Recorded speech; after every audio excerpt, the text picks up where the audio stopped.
I have two more questions. Okay. This second to last one, it's actually a weird question. Okay. So we could skip it if we want, but I'm gonna throw it at you. Like, it's kind of funny. It's like, in sales, we come up against objections. Like, and you as an executive might have objections to not wanting to invest in technology. Like, it's too expensive.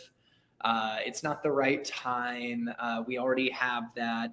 Do you have any thoughts on this is so weird, like how you would challenge yourself and handle your own objections if you were like a seller trying to like deal with your own objections? Like, what are the common objections you have and how do you get past it?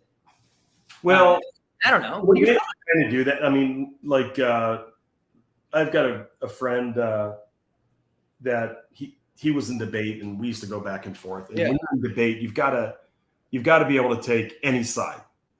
If it's a 2-sided, a 3-sided, a 4-sided, you've got to be able to take any side and make a compelling argument. And depending on the company you're at, sometimes you're selling to the board, sometimes you're selling to the CEO, sometimes you're selling to the peers. So many times that's already part of my thinking. What are they thinking? So I can actually overcome the objections that they may have.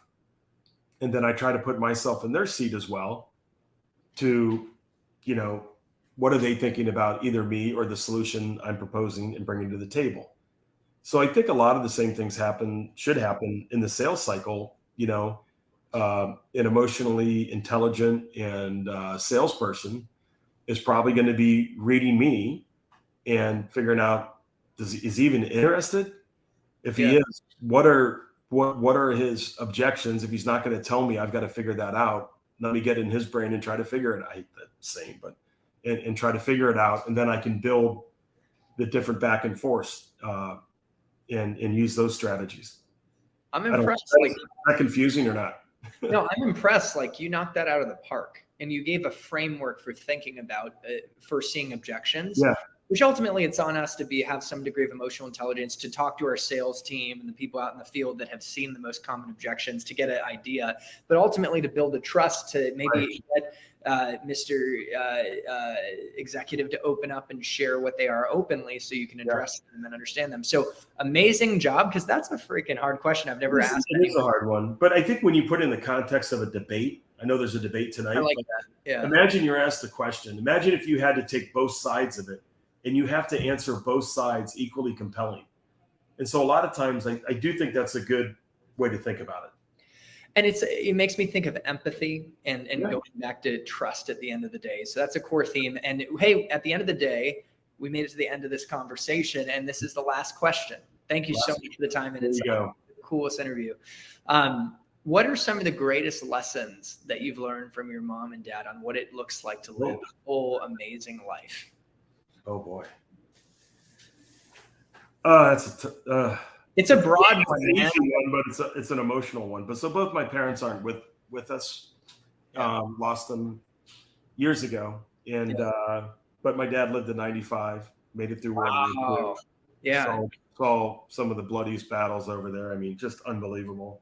Had me later in life, and so I got dropped off in college, and people thought it was my grandfather dropping me off. Pretty funny. Wow. But they were relationship people. They had a ton of friends. They loved, extending trust, and they just had a good network of people, and just their relationships were gold. I mean, so a lot that I learned from them are give people opportunities, help those that need help, trust people, help people, give back when you can. You can never give too much. And it's probably it. I think I work at it all the time. I mean, I learned so much from them. They were, good Catholics. There's five of the Peppards kids, and they sent us all to college, and they just taught us a lot. My dad was a business owner and in sales, and so I got to live that firsthand. The selling side and the entertaining, and I was very blessed growing up. Wow. Good question, Chris. And now you pass that on to your family, beautiful family that I got. I hope so. meeting and tell I'm them. a little different though. Like we never stopped working. That's one thing my dad had down. Yeah. He was on several boards, but he made the board meetings move to morning before 8. Wow. So none of these long dinners and stuff. Oh no, he was, and he worked 8 to 5, and I'd be out in the driveway every night waiting for him when I was a young kid, and he'd pull in the driveway at 5:20 every night. That is unbelievable. That like shows me an example of, yeah, go ahead. Yeah, and things have changed now. You know, schedules are more flexible. People don't go to the office. People are working the hours they want and starting to go there more and more. And my dad certainly would have embraced that, but he kind of grew up in that generation that you can get it done in that amount of time. And if you can't, you need to start hiring people. Yeah. You need to start coaching others, bringing them up, and, you know, expand the responsibilities.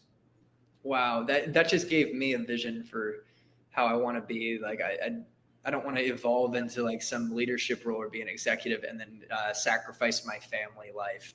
It's amazing. Yeah. Dad found that a balance to be able to come home at like 5 p.m.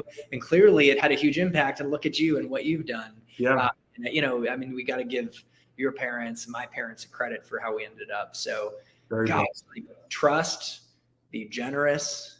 I love your idea of extending trust, and you've certainly embodied all of these things, David. I hope you experienced that with me.